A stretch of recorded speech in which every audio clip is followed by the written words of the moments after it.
O de Elías Ismael Lorenzo, dixo Jana. Xa, pero aquí, insistín.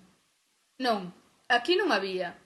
Dixo unha voz severa de home desde a porta.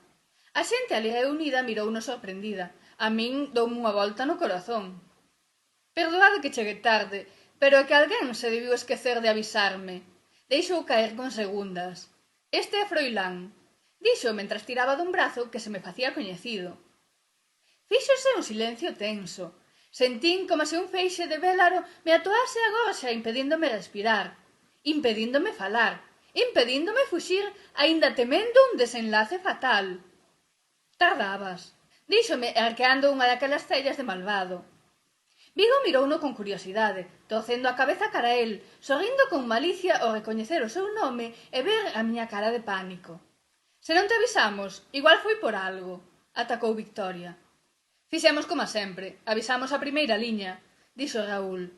Aínda non sabíamos moi ben de que se trataba, non queríamos mobilizarvos para nada.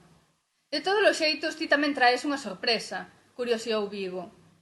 Este é o Froilán do que nos falabas, cara a min. Asentín ca cabeza sen poder falar aínda. Foi como unha labazada no nariz, doíu moito e case me deixou sen sentido. Pensei que atopara o apoio que precisaba para poñer en marcha o meu plan e evitar as seccións interesadas, e resulta que me acababa de meter de cheo na mesma lama da que fuxía. Ela é a Rita da que me falaches? Preguntou o home seguindo a retranca de Vigo. Sí, a mesma, respondiu Froilán serio. Ten ese costume de estar no medio, pero normalmente fala máis. Bueno, Horazo, xa que viñeches, acomodádevos e seguimos, convidou Jana. Non me entendas mal, non vin fiscalizarvos. Viñemos porque Froilán pensou que lle pasara algo. Como dixo cando entrou, tardaba, explicou Horazo facendo un xesto cara a Froilán.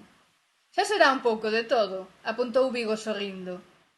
Horazo devolviulle o sorriso engadindo un punto de sorna.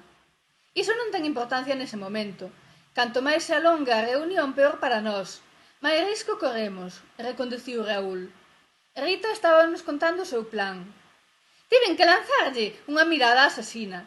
Pensei que lles deixara claro que aínda non sabía se podía confiar en Froilán. Pensei que eles tampouco o tiñan claro. O seu plan. Froilán atravesoume ca pregunta. Que plan? Non sabía que tiveses un plan. Todos os ollos se cravaron en min. Por que non me dixeches nada dun plan? Non podo crer que teñas máis confianza nunha recua de descoñecidos que en quen che axudou a fuxir da garda amarela. Eu axudeiche.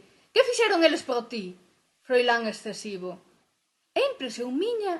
Ou entre estes dous hai algo máis que unha fuxida? Riu Vigo. Non, non só a impresión túa, dixo unha das mulleres achegándose a el.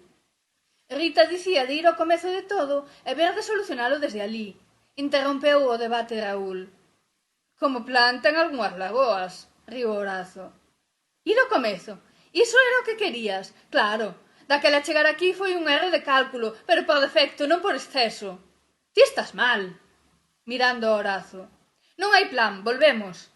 En canto recuperas forzas, volvemos. Non imos volver, sentenciei.